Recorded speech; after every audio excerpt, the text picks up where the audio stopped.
Hi, this is John Eisenhower.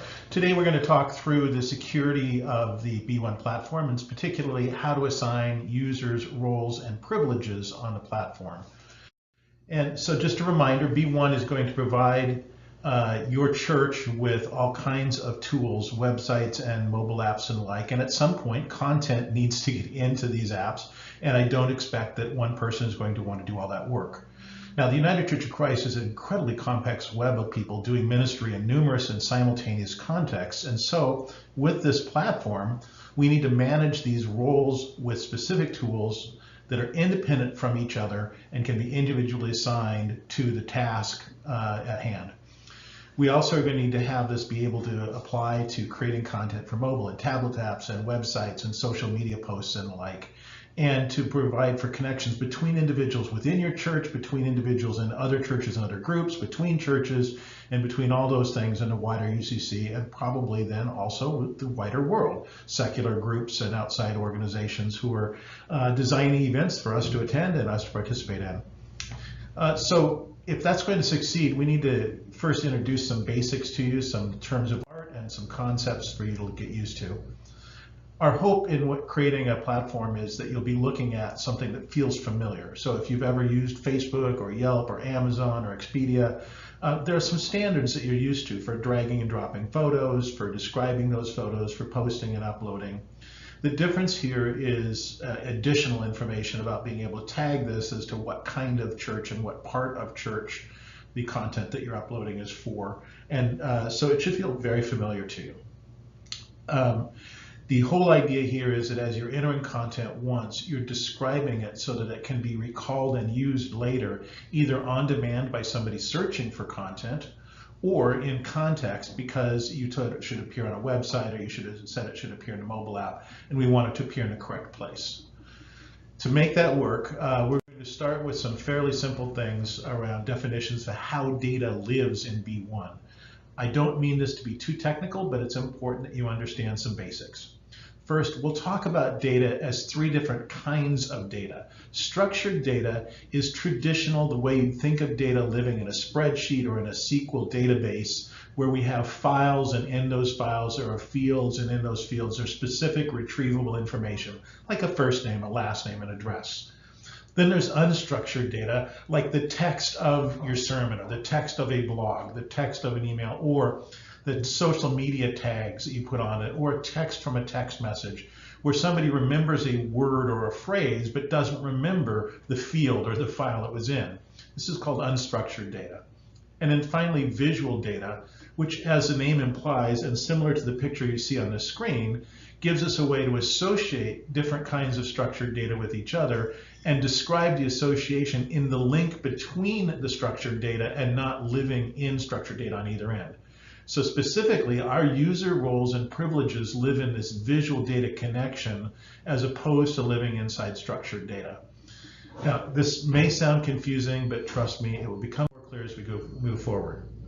So on this page is an example of my local church's current website, and you'll see on it that there's a nesting feel to it. In other words, if you look down in the lower right-hand corner, my wife's sermons live in a section called Read Sermons, which is in a section called Worship, which is under the website, which is in the B1 platform.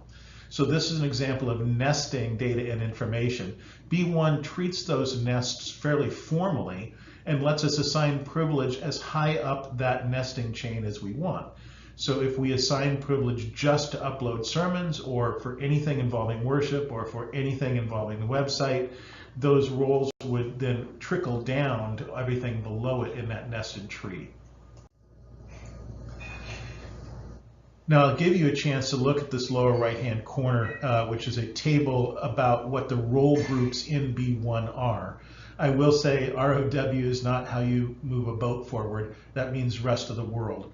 Some of the things that you put into B1 are going to end up outside of B1 on social media platforms like Facebook or Twitter or Instagram.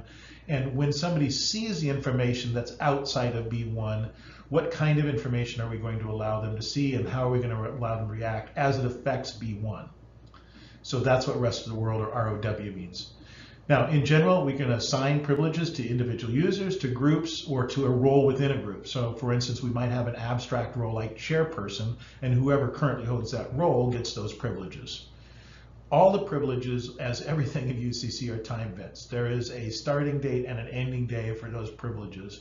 And I'd like to say none of us have an ending date, but since we all do, when it expires, and your privileges will go away. Privileges associated with a group are inherited by all the members of that group. So if we say that a whole group can edit a website, then all you have to do is join that group and you get that privilege. Now, it doesn't matter how many simultaneous roles or how many simultaneous privileges one person is given, since those privileges live in their link to that particular role. So a user can have no privilege or 100,000 different unique privileges. When an individual user then comes to a task, they'll get the most privilege they have based on whatever active roles they currently have anywhere across the entire system. Our first privileged users in any local church will be the clergy assigned to that church. And then that person, one of their privileges is that they can assign roles to lay people or to other groups, other individuals who then can create, edit, curate content, or even make them the administrator to be able to assign additional roles to other folks as time goes on. But again, that's only within their area of responsibility. So you could just have a particular article that you're responsible for, or a whole area of the website, a whole part of the whole newsletter is your job, just the worship area, whatever it is. Those privileges would extend only to those places where they've been assigned.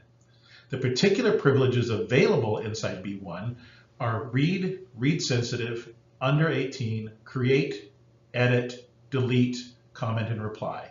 You'll see those listed across the table in the lower right-hand corner.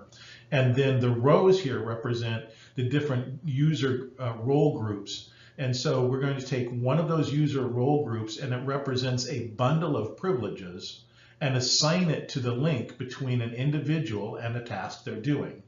So if I assign somebody the link of admin member on the task of worship, then they can read and read sensitive and read under 18 and create and edit and delete. If I assign somebody, on the other hand, anonymous user for the same thing, then all they could do is read the information that's there. The idea of sensitive information, there are things that we do in the church where that we're doing it can be public information, but who's doing it, when we're doing it, with whom we're doing it, may be inappropriate to share with the public.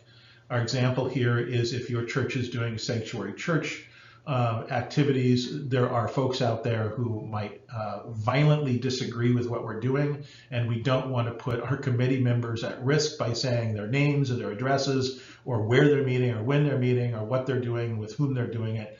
That's sensitive information. That's an example of that. Similarly, we have a responsibility, a sacred responsibility for our youth and kids. So if the content that's being put on our websites and our mobile apps includes images of or specific information about minors, we want to control who gets to see that specific information. That's the under 18 privilege. Take your time with this slide, come back, pause it, look at it, but this is a fairly important one. So how to put all this together, we're going to introduce you to a fictional avatar named Sharon, and please meet Sharon here. And so we're going to set up a use case, meaning a real-world example of this person and her activities within the UCC, and then show you how this might live inside the B1 platform. So here's Sharon. She's an assistant branch manager at a regional bank. She's mother of 2 boys, aged 12 and 16. She's active outdoors and in a bike club and mountaineers. She shows up at rallies and marches for women's racial justice. She writes a blog about women and money. And she also attends a large urban church where she serves on a church council, volunteers as Sunday school coordinator, edits the church monthly youth news, manages the youth group calendar, directs conference junior high summer camp, and serves on the Western Regional Youth Event Planning Committee.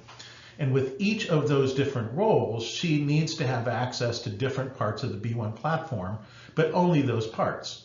So she may actually get privilege in one particular section of a website from multiple roles. So for instance, the fact that she is editing the youth newsletter and Sunday school coordinator are 2 different roles that both give her access to the youth group calendar. She will receive the benefit of the most privilege she has based on the aggregate of all of her roles. So again, information about Sharon, like her first name, her last name, etc., will live as secure data because it has personally identifiable information, and that will be stored in a place that only Sharon, and conceivably within a church dynamic, whoever's in charge of managing the church's membership roster may also be able to see some of that identified information, but that is structured data stored securely. Similarly, each committee or group or task that Sharon's involved with also has a structured profile. For instance, she sits on church council. We might have a structured church council that describes the church council and what they do and how often they meet, and may have some pictures that are taken at past council events and that sort of thing. And it may also have some information about minimums and maximums of membership, how long a service term is. That lives as structured data in the committee itself. Now, as she joins this committee or group, she'll be linked to it using visual data. And so as we look at this image, the structured information about Susan down in the lower, or Sharon, excuse me, in the lower left-hand corner, and there's structured information about the church council in the lower right-hand corner, and then there's information about how Sharon is related and when Sharon is related to the church council, and that's stored in the link between. So again, your church pastor will be assigned a user ID and a password, and then as your members sign up, the pastor can authorize any or all members to do tasks within the platform. The system will also use the roles and privileges of these people to decide what they can retrieve and see later. And by the way, if there are technical folks for whom this has been too glossy an overview, there is a formal 20+ page IT security white paper available about the B1 platform. Just ask me and I'll be glad to forward. I hope this has been helpful, and I do look forward to meeting you through the platform and in person as time goes on. Thanks so much.